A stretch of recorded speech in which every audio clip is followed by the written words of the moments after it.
My job on 9/11 was dad.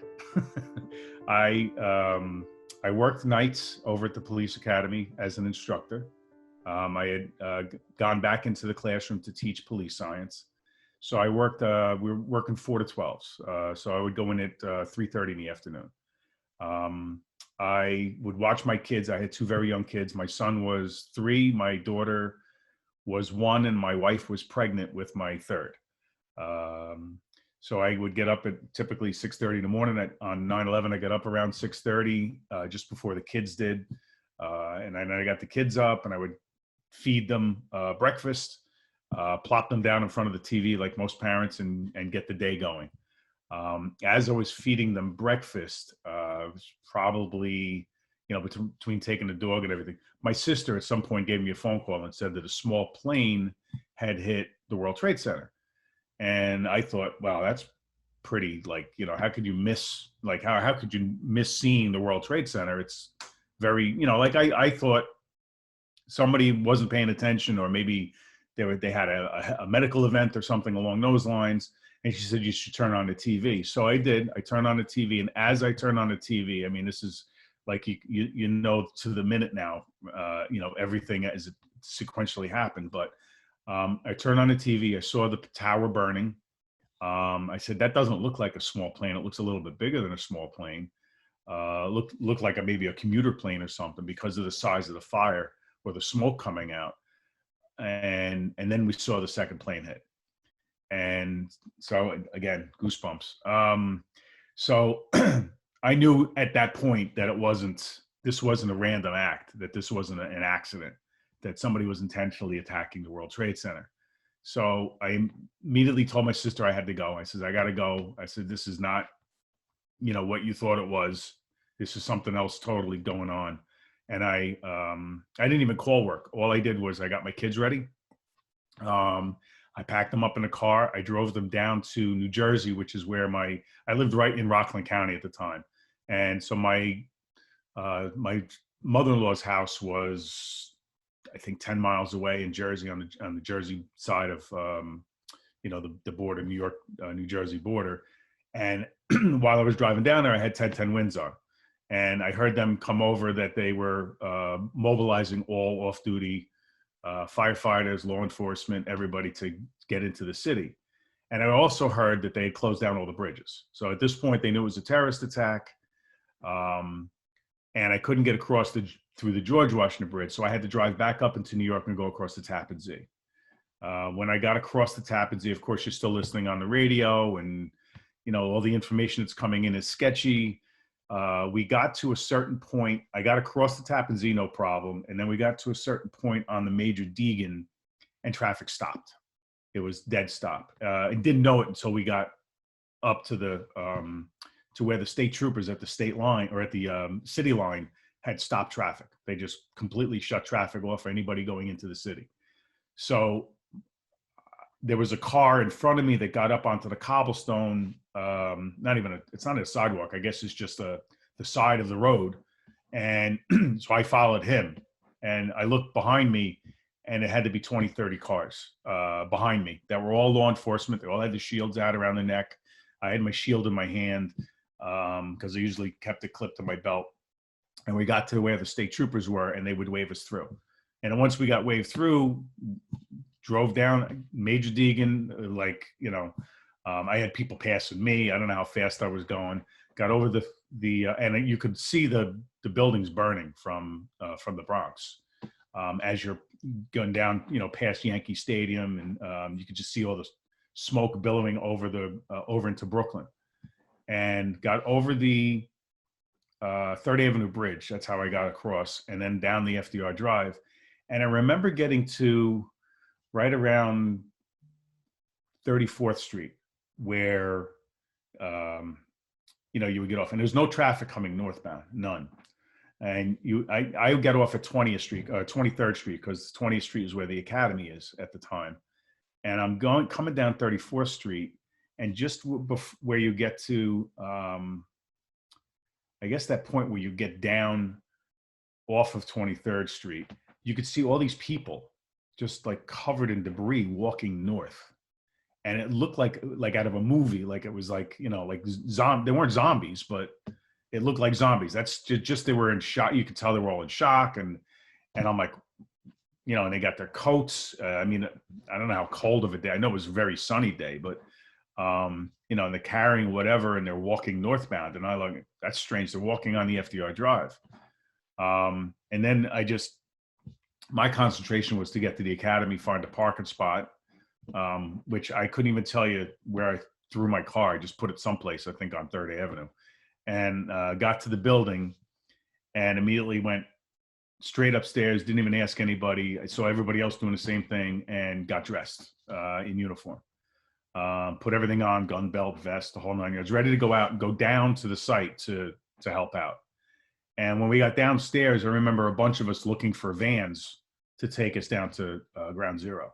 We were all asking the bosses, and even the sergeants were asking, where are the vans, where are the keys, let's go, we want to get down there and help. And we all had our radios. I remember hearing on the radios, just that was the only thing that was working, right? Cell phones weren't working. You could hear on the radio, them on citywide, because that's what we had our radios on, were citywide. You could hear people saying, that they needed help down there. The cops were screaming down there that they were trying to get people out of the building, and you could hear the bosses on the radio. I don't remember exactly what was being said. I do later on. There was some stuff talking about Building 7 collapsing, and that's what they were worried about. It was after the second building fell. When I got to the academy, I don't think that the second building, the first building had fallen, but I don't think the second building had fallen yet. So it was I forget which tower it was. My memory is horrible, but the tower that got struck first collapsed last. That much I do know. And after the first building fell, you could hear them on the radio saying that they were concerned about the second building falling. And I think it was soon after I got to the academy and was dressed downstairs waiting for the van that we heard that the second building was falling, was coming down. At what point, I'm not sure. And so they told us that they didn't want anybody going down. They were missing about 250 police officers at that point. That they put over the radio that they were, unaccounted for, about 250 cops. And we were thinking that they were all like, hurt, or and we wanted to get down there to help, to find them, to pull them out, and to, pull them out of the rubble. So the academy went into hospital mode, and they said, we need to set up the gymnasium as a makeshift hospital for all the injured people that are going to be coming. And Cabrini was coordinating with us. Cabrini Hospital was right across the street. So they had all the doctors and the nurses on standby over there. They had all of us starting to lay out cots and get, supplies. So that's when they said to me, go down to One Police Plaza. And I don't know exactly what time. I know I was down there for a couple of hours, but they wanted me to go down to One Police Plaza with another cop and pick up a bunch of supplies for the gymnasium, because we didn't have, we had some stuff because of the recruits, and the hospital had some stuff, but they wanted us to get more. They wanted us to get more cots. They wanted us to get more, whether it was saline solution or whatever it was that they thought that 1PP had. But I got sent down with this other cop. We went down there, and I remember parking outside over on Chambers Street, right by the Brooklyn Bridge, and waiting on the, with the radio, because that was the only communication you had, to get word that we could go to 1PP, because they told us 1PP was closed because of the terrorist event, and they locked it down. So we waited there for, I couldn't even tell you how long. And I remember getting out of the van a couple of times, and the debris was everywhere. There was office supplies, people's clothing, shoes. I remember kicking some lady's like high heel, and it was, the dust was all over. And it was really like, I can see the picture in my head, but I can't to describe it. It was literally like, again, I guess your mind goes into like movie mode to kind of compensate for what's really happening. So for me, it was like, this can't be real. This is like, this just burnt office, printouts, and just over the place, plus the debris, the actual, the concrete and the dust was everywhere. So we got back in the van and eventually made my way back to the academy. And I remember standing there and Scotty Nicholson, who was one of our videographers that worked for the video unit, he was partners with Glenn Pettit. And Glenn Pettit was was a good friend of mine. Glenn and I he was a kid. He's had 4 or 5 years on a job. He actually worked as a freelance photographer for News 12 at one point out on Long Island. Loved NASCAR. That was something that we had in common. We had this love of NASCAR, and he had one favorite racer and I had another. We had talked about his divorce because he had gotten divorced and he wanted to know, about divorce because I had gotten divorced, before my current wife and I at the time were, married. I had gotten divorced, so he was asking me stuff about that, Glenn Pettit. And so when I saw Scott walking up the street, I was standing at the back doors of the gymnasium, and I remember looking over at Cabrini Hospital and seeing the doctors there, and the doctors looking at us, and we just like shrugging our shoulders, like, where are all these injured people? That's everybody's just waiting for all these injured people. And I see Scott finally, I got to say he showed up around 4:00 in the afternoon, and he was covered in head to toe with stuff. He had walked from ground zero. And he had told me, I said, are you okay? What do you need? Do you need something? You need me to wash your eyes out or something? He goes, no. He goes, somebody took a bottle of water and poured, water to get the stuff out of my eyes. I mean, literally like covered in white powder. And I said, were you with anybody? And he says, I was with Glenn. I says, well, what happened? He says, I don't know. He ran one way with his camera and I ran the other. He goes, and all I remember is when the building came down, I jumped over a fence. He says, I threw my camera one way, I went the other way, and then it just got dark. And he said, after, I guess, the noise stopped, he goes, it was pretty quiet. He got up and he started walking, trying to figure out which way to go and to get back to the academy. And so when he got back to the academy, and I don't really know what time that was, but I says, well, where's Glenn? And he says, I don't know.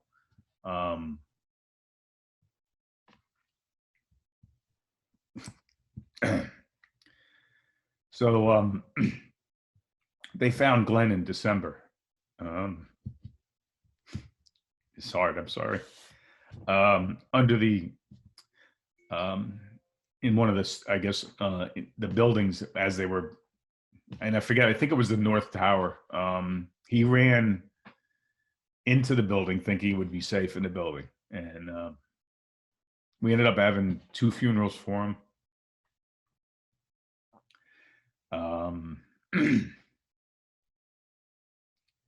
Harder than I thought. We ended up having 2 funerals for him.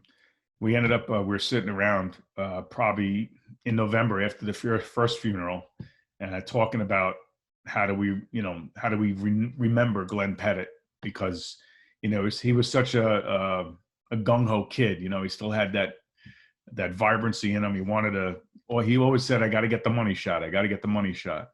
And that's what I thought in my head what he was doing when the building was coming down, was he was going in to get the money shot, as you called it, get the good video shot. And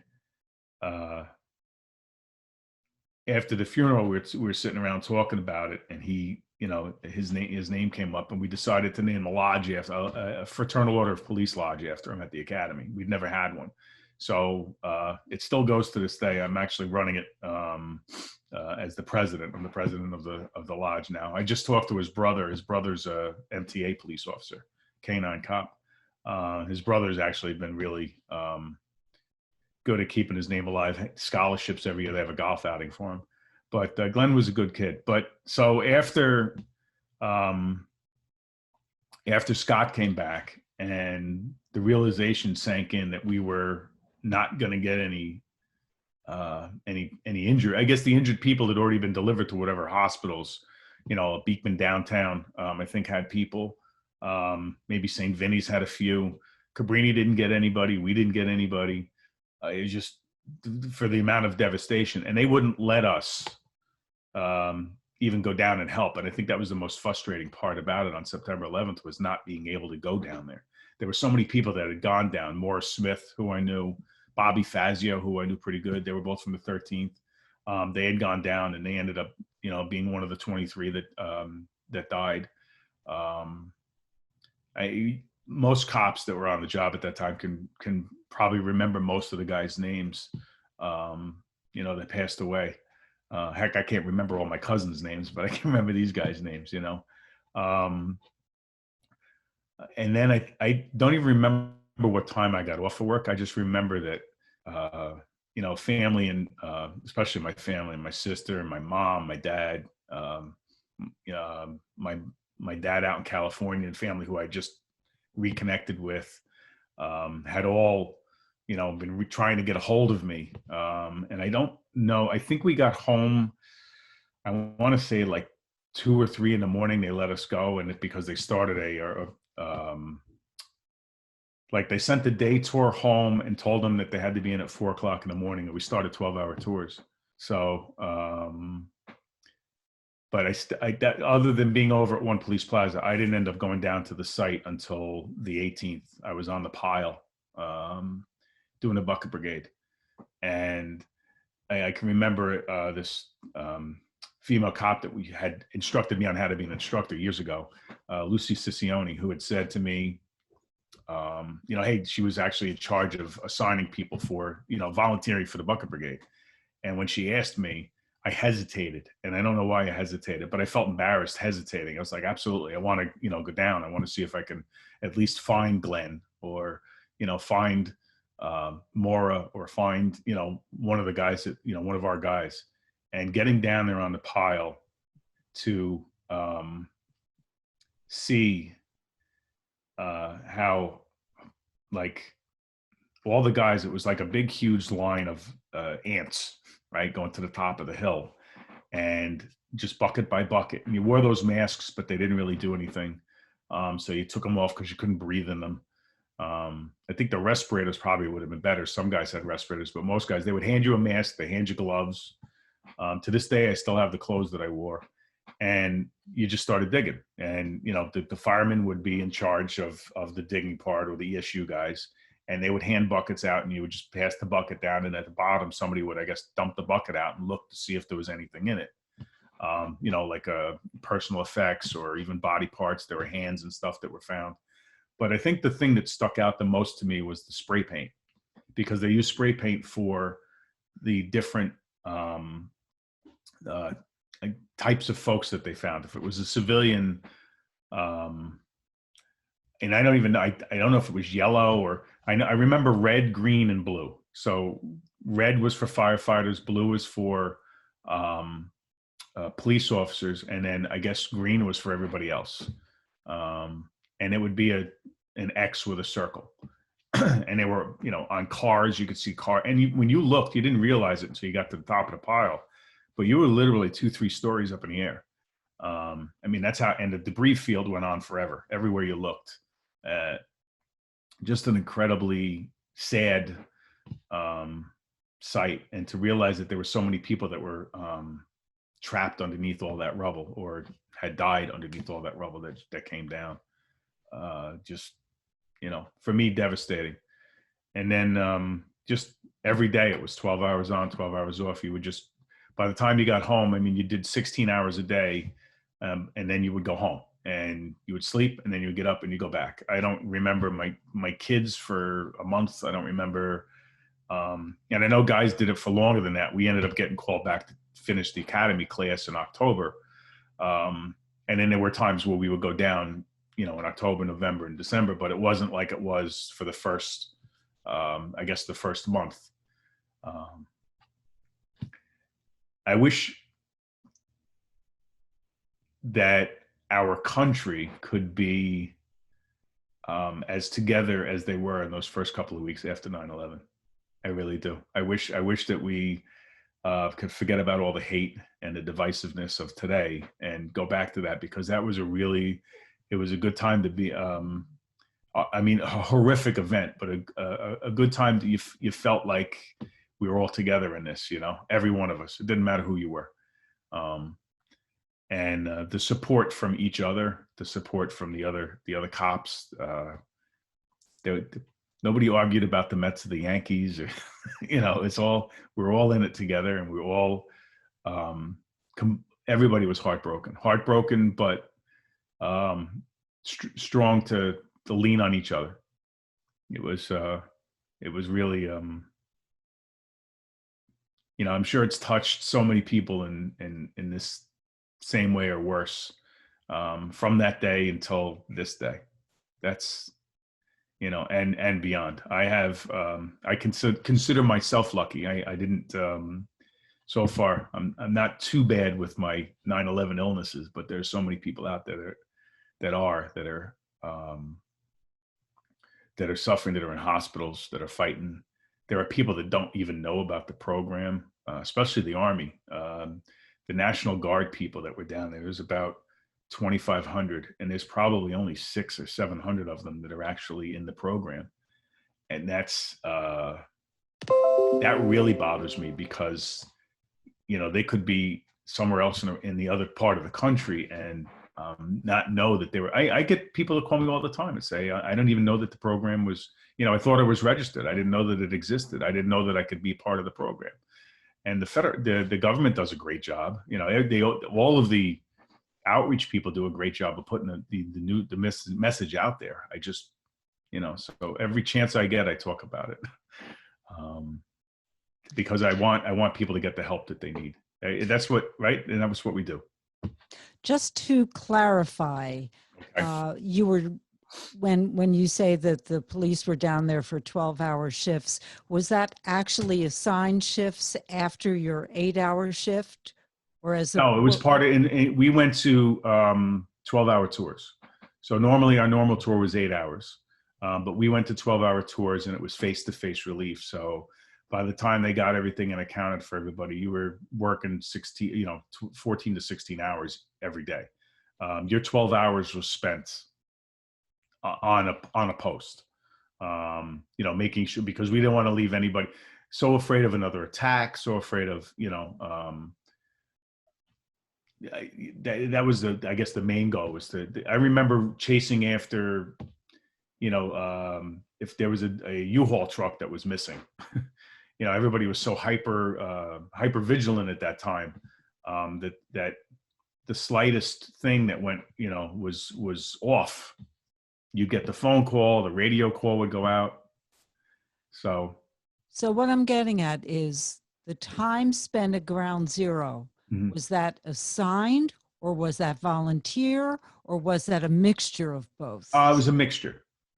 So you could volunteer after your tour, but there were people that literally would do their 16 hours and then go down to the site for another 4, and then go home and sleep for 4 hours. And some guys, if, you know, we didn't originally get a day off, I think, for the first 15 days. Other guys I've talked to have said that they didn't get a day off for a month or 2 months. So I know that there was some discussion about giving us a day off. So I think about 15 days in, we got our first day off. But, and that's when you could volunteer. So if you had a day off, you could volunteer as well. And there were people that did that, you know, too. Because of, you know, not seeing my kids, I guess, for the 15, and them being so young, 3 and 1, I had to help my wife out and my family out for a little bit. And just to, I guess, decompress from everything that was going on. So I wanted to see my kids. So my first day off, that's all I did. That whole day was, I just spent it playing with my kids. I didn't do anything else. You're in a unique position now, Steve, because you're the current law enforcement outreach coordinator for the World Trade Center Health Program at Mount Sinai Hospital. And by the way, if there's anyone listening who was there or was below Canal Street in the 8 months following, and even if you're way across the country, even if you're in Hawaii, the World Trade Center Health Program is in all 50 states. If you're a first responder, you really need to register. You're going to get free health care, and the best health care, I'm told, that you're going to get in your life from the World Trade Center Health Program. But you're in a unique position, and this is a difficult question to ask.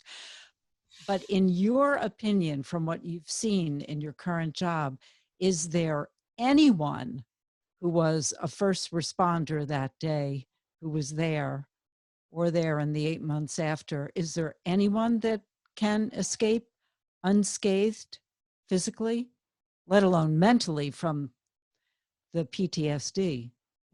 No, no. It touched, it touched everyone physically and mentally. I mean, just from the exhaustion part of it, but the physical effects of the debris field of what was in the air for that year after 9/11. It's I hear people all the time say, well, I didn't know that was a 9/11 related illness. I've been suffering for that for 16 years. And I said, well, you should get it checked out, make sure that you let your doctor know. I talk to them, all the time about that. And then I said, let's talk about seeing if you're qualified to get into the program, which is my job is to assist them, filling out the paperwork, giving them the information. And there's a lot of information. It's not that hard to do. It's just the navigation of knowing what to do. So that's where I come in. But no, I don't, to answer your question in short, no, I don't think anyone that was a responder, and I don't want to say a first responder because everybody thinks first responder, uniformed personnel. There were volunteers down there that we couldn't have done it without them. They were touched too. And I think anybody that was down there, anybody that lived, worked, or went to school down there, also eligible for the program in a different capacity. But and we're talking, by the way, that's about 500,000 people. Yeah. And most of those people do not know that the illnesses they've had over the last 19 years, or the illnesses they could get in the future and could be protected under the Victim Compensation Fund, they got to get covered. Yeah, I know you're downplaying your health issues, but can you, and everyone does, unless they're, everyone does. Even if they're terminal, they'll be down. Well, there's always somebody who's worse off. But can you share with us what your health issues? I have rhinosinusitis, which is it's I'm affected by allergies. Like right now, I'm if I don't take my allergy pill every day, my nose just starts running like crazy, and that's never had allergies before 9/11. After 9/11, I would have. My nose was like a faucet and I couldn't turn it off. And it would, to the point where it'd be embarrassing. And I have GERD, and as you can hear my voice, it's gotten worse over the last couple of years. So I take a medication for my GERD. GERD is something that if you don't manage it, and it's a warning to everybody, it turns into Barrett's esophagitis, which is an erosion of the esophageal lining. And that turns into esophageal cancer. And that's very, very hard to combat. There's a lot of other cancers. I think there's 69 cancers currently on the list that are certifiable by the World Trade Center Health Program. So I really do urge people to not only get into the program while they're healthy, but to continue to go for their monitoring. People say all the time, well, I don't go for my monitoring. I'm registered, but I don't go because I go to my regular doctor. And this isn't to slight regular doctors in any sense of the word, but a World Trade Center Clinical Center of Excellence doctor, no matter what hospital they work for, their focus and their tune is on World Trade Center related illnesses. And so when they're looking at you, that's what they're looking for. They're looking for those World Trade Center related illnesses that they know are out there, that they know from experience, from studies, from testing that are there, and the signs for them. And I usually equate it to people. I say, listen, and I own a Ford. I'm going to say that right now. I says, you're not a Ford. You're not going to take, you're a Mercedes-Benz, and you're not going to take your Mercedes-Benz to a Ford dealership, right? You're a Mercedes-Benz. You should go to the Mercedes dealership. And that's what the clinical centers of excellence are. They are the Mercedes-Benz dealerships out there. And that's where you should really go. So go to your regular doctor every year. You should. And then on the 6 months, I go to my regular doctor and I go for my monitoring to keep up on this. If I had not taken care of my GERD and monitored it, and as it's gotten worse, I've let the World Trade Center know, and I've been put on a medication to help control it. If I didn't, it would turn into, something a lot worse. I have sleep apnea now, so I have to have a machine to sleep with at night. But again, you're right. I count myself very fortunate. I was exposed, but I wasn't exposed to some people. I've talked to people that, oh yeah, I was down there for 3 months straight. I was on the pile for 3 months straight. Lou Alvarez spent months and months and months down there, breathing in that stuff. And those are the people that I find are the sickest. It does not discriminate. It does not. It's touched everybody. The PTSD you hit on too. That's, even if it's just PTSD, and I know, you may have other underlying illnesses that you don't attribute to 9/11, but you don't know until you get into the program. But the PTSD is a large part of it too. And there's a lot more people out there that are suffering. But in our demographic, and the people that like to volunteer, the people that were police officers or firefighters, we're the tough guys. We're the guys that protect society and help society, and it won't ever happen to us, right? We don't need, in military, same thing. We're trained to help others, not to help ourselves. And we're supposed to be tougher than the average person. And it's okay not to be, it's okay to acknowledge that. Before we go, I want to put something in your head. And if you're not the person to do this, maybe you will know who is. I'm on the air every day. And over the last couple of years, the NYPD has seen a spate of police officers who have killed themselves. And it dawned on me that if a police officer is of a certain age, that police officer was there during that 8 months, there that day or there after, working on the pile. And I would like the police department to try to make that connection and see how many of these suicides had to do with 9/11 PTSD, because moving forward, that may save lives, because the outreach can be done to prevent that tragedy. I agree. There's without naming names, there's a couple of very close friends last year that, people that I were personally involved with, that had committed suicide. Of the 10, I can, there's 4 at least that I know of, that I knew personally. And we're a large department. We were at 36,000 before this summer. But we know, it's funny when you say, hey, do you know this guy? And you know them. It's as large as we are.